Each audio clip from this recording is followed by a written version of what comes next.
Hi all, as some of you already know, I'm on a journey to become a professional darts player, and I wanted to do this video to really highlight what's happened in my journey so far and all the pitfalls that I didn't even think about in the starting of it. There's a lot of other people out there at the moment, you know, trying to replicate, do their own journeys, try and copy some of the things that I've tried to do in the 10,000 hours experiment, which basically is my journey from coming a 40 average dart player, never really played the game, to where I am now, which is an 85 average, decent standard. I'm not quite yet a pro, so I wanted to share with you guys what I've come up against and what I've really found so far. So why I really wanted to do this video is because when I started the 10,000 hours experiment, I didn't really know where it was going to go and what we was actually going to end up doing, how far I was going to get to. I've done 1,500 hours now over the last couple of years, which started in COVID, and it came from basically me wanting to become a pro darts player because I thought, why not? I watched it on TV because of my wife's family watched it. I'd never really played darts in any sense, and I got interested in it, and I thought, why not? I can do that. You know, they're just throwing a dart at the board. So I thought, I knew that there was a theory that if you do 10,000 hours at something, you can become a professional. I wanted to put that to the test, so therefore the 10,000 hours experiment was created.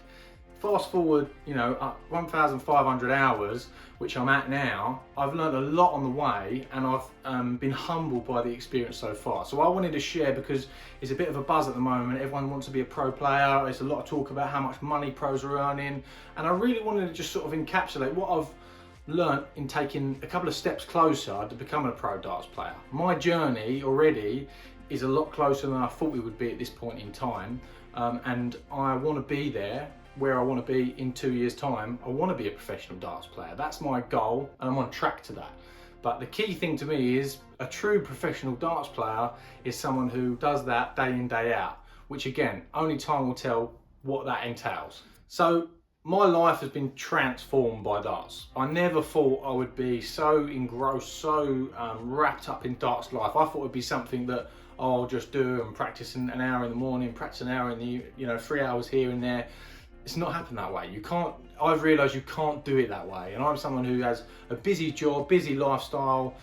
Darts has become my entire life in order to try and do this experiment, what I've been trying to do.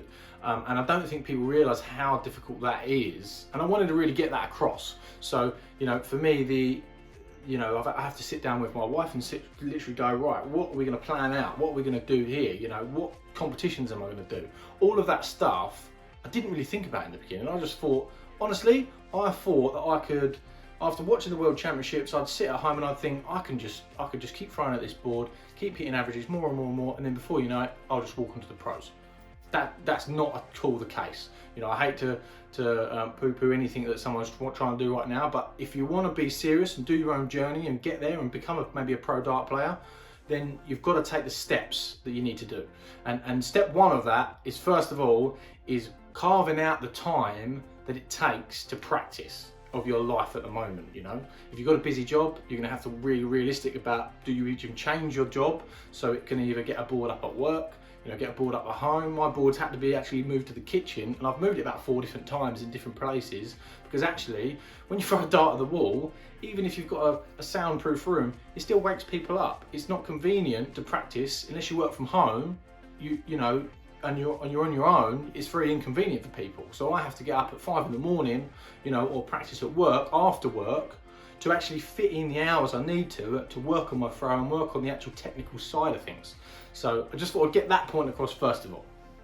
So I actually thought that playing at home was the same as playing outdoors. Not being from a darting background, and there's probably a lot of people in the darts industry, the darts environment at the moment, that would laugh at this video, because I was very naive in the fact that I thought you could just literally throw those darts at home, get your darts app on your phone and throw a 70 or 80 average and be like, yeah, 100% checkout rate, I'm halfway to the pros. I actually genuinely thought that, and there's probably people watching this video that think, yeah, I'm that good. But actually, I promise you, when I went to, after a period, I thought, yeah, I'm really good, I'm gonna go test my skills. I even said to my wife, yeah, I really fancy this, I'm gonna go and have a win, see if I can get a local win, a local tournament.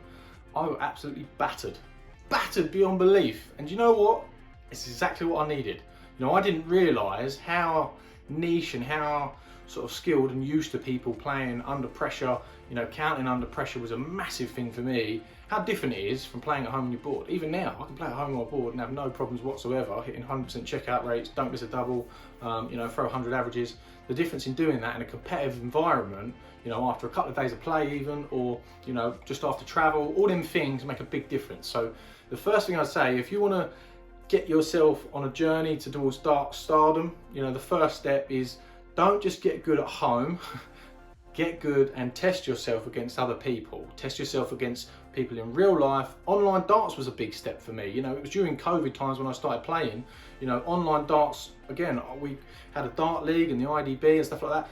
That was another step up, that started to put pressure on me, and that really brought my game on a hell of a lot when we couldn't go out to a pub and practice and stuff like that.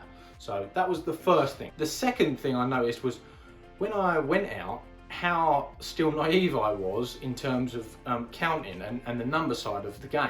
At the moment now, 1,500 hours in, I'm at a point where I'm proficient and competent when I'm scoring, and a lot of it's now automatic. I'll look at a board when I throw and it will automatically come to me what I'm throwing.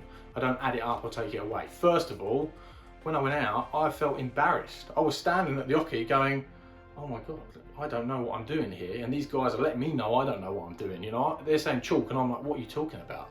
Chalking really, what it means is scoring someone's game, and when they throw a dart, you're counting it up. And there's this very set way of doing that. There's a bit of etiquette. There's a lot of things in darts that they're a micro community within themselves, and they, luckily for me, really let me see into that, and people would help me and say, look, you need to get your chalking better, go and chalk, And I had to really learn from them people, and I've been lucky with the fantastic people I've been around in that time.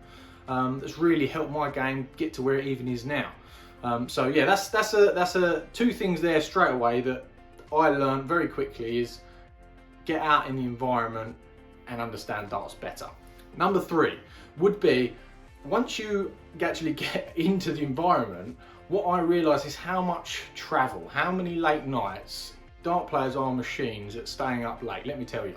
They're machines at driving through a lane in the middle of the night, not really knowing where you're going, trying to find a venue after work, and you're there till 12 o'clock at night, maybe to play 1 or 2 games. That is just darts life. So don't think that you're going to go stand at a PDC hockey and all of a sudden you're going to be, world's best player. It's not going to happen. Realistically, you've got to do the hard hours, and I'm still in the trenches, as it were, now, with people who've been there for many years.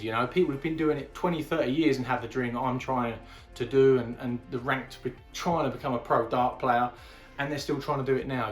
But then people have got a lot of experience, a lot of learning. I've tried to gain all of that experience from people who've been on the tour, been on TV, and I've beat even some of them people, which is an amazing step. But first things first, if you want to get to even the standard where you're able to have a good game with people, get out into the dart community, learn what you can, and understand what them people have to teach you, and be humble. When you go in there, you're going to understand that them people know far more than you, and if you're arrogant and you go in there with the wrong attitude, they won't help you, they'll just laugh at you. But actually, if you go in there humble, you be yourself, they will welcome you with open arms. And the darts community is I've played lots of sports in my life, and the darts community is one of the nicest, friendliest places you can ever go.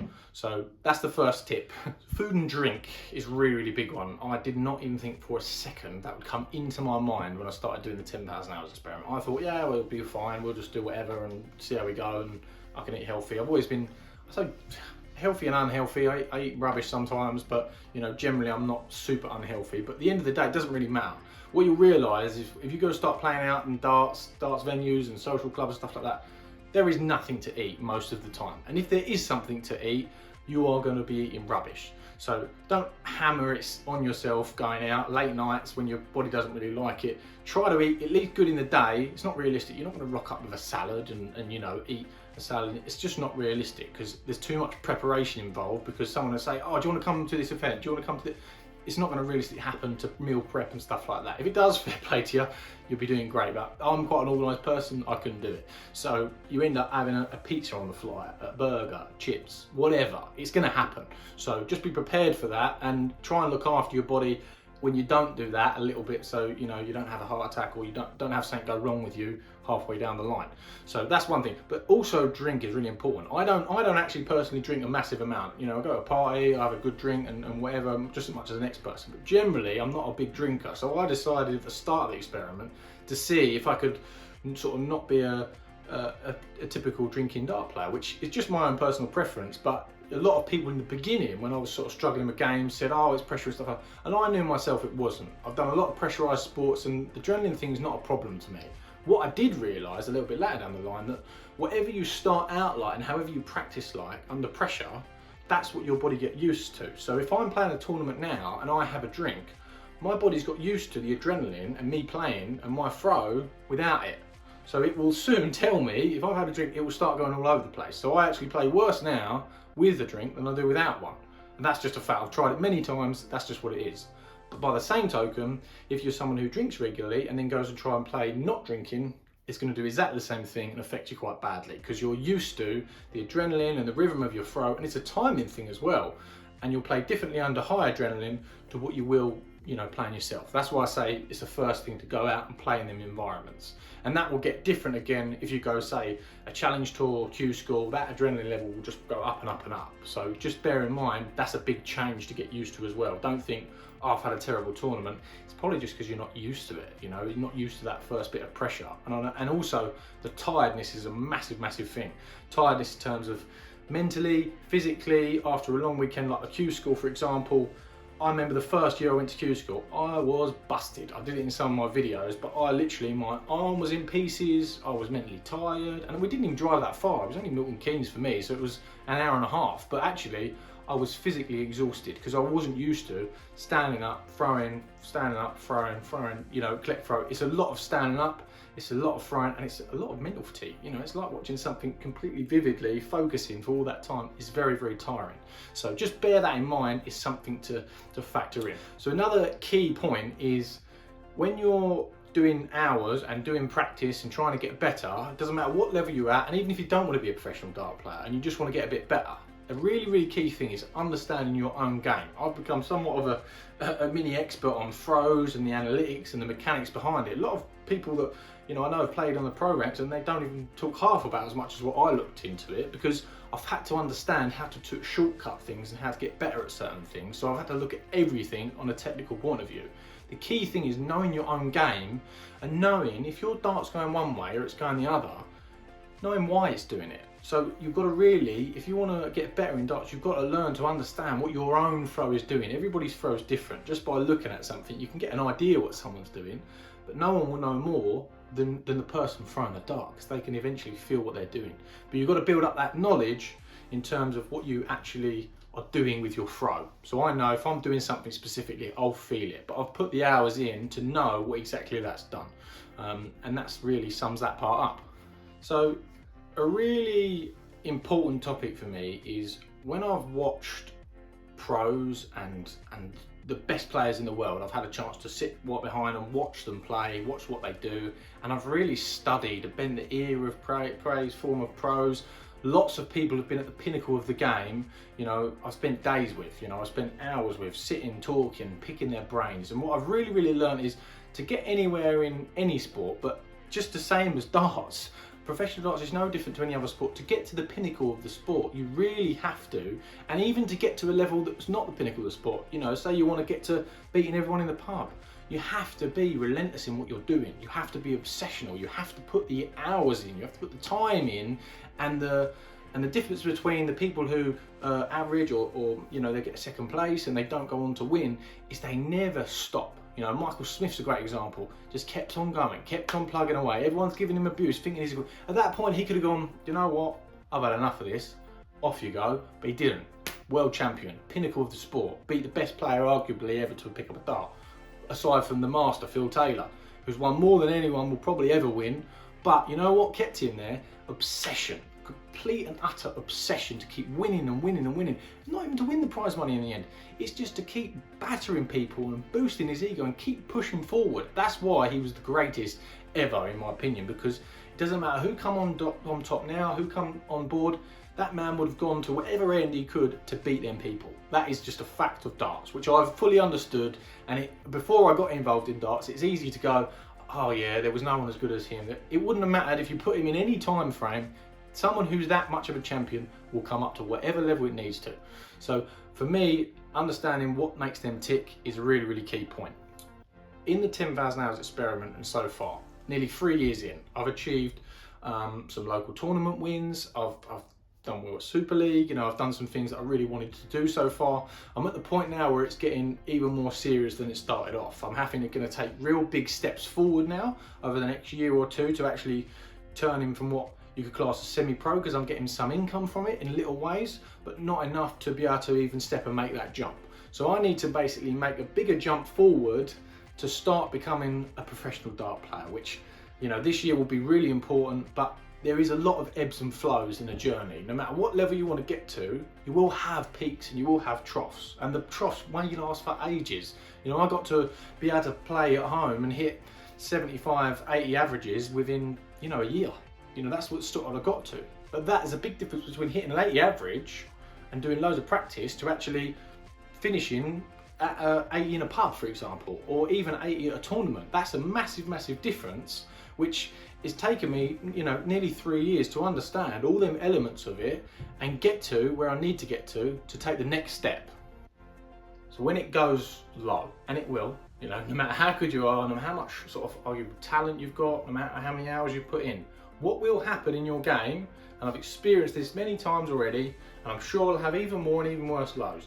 When you get a low and a plateau, you'll be up all of a sudden, plateau out, and you'll think, what's gone wrong? What do I do? Do I change my darts? Don't do that. Understand your body is always adapting to what you're doing, and you have to make it adapt. You have to make it react. It will get comfortable and then go, yeah, I'm good now. You rest on your successes, and then all of a sudden, before you know it, you've taken a step back. That is the key point. What I've learned, you have to go back to the practice board, go back, do the hard hours again, and remind yourself where you started off. And that's what I'm doing. I'm back in the trenches again, pushing forward. And the key thing of everything, never give up on what you want to do. But the other key thing, the whole of the 10,000 hours experiment is all about, is the quality of practice.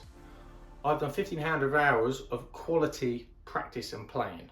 I haven't just thrown darts at a board. That is not what will get you there, no matter how many hours you do. It's about the quality of practice you do. Make sure it's focused, make sure you're putting real effort into it, and you're really focused about what's going to make the difference, what's going to change, what you're going to actually move forward to, and study the people who are better than you. And I've been very thankful, and I am very thankful, and anyone watching this video, I want to thank you if I've met you, if I spoke to you, if you supported me, anyone on my channel, and a lot of people I've met in the community. You all know who you are. Anyone who's had in contact with me in a pub, whatever, and said to me in the early days, why on earth are you going for that? Are you mad or what? Can you not even count? You can hit trebles, but you can't count. All them people, all them guys and girls, thank you very much for all your support so far, and hopefully I can keep learning from people and keep moving forward. But thank you to the dart community so far for helping me get to where I am now, and all the fantastic people I've met along the way, not just in this country, but all my friends in the Netherlands and Belgium and Germany and all around the world. So I wanted to thank you all very much for that, and onto the professional dart scene hopefully at some point. So we'll keep pushing forward, but I'm back to the board. Catch you all soon.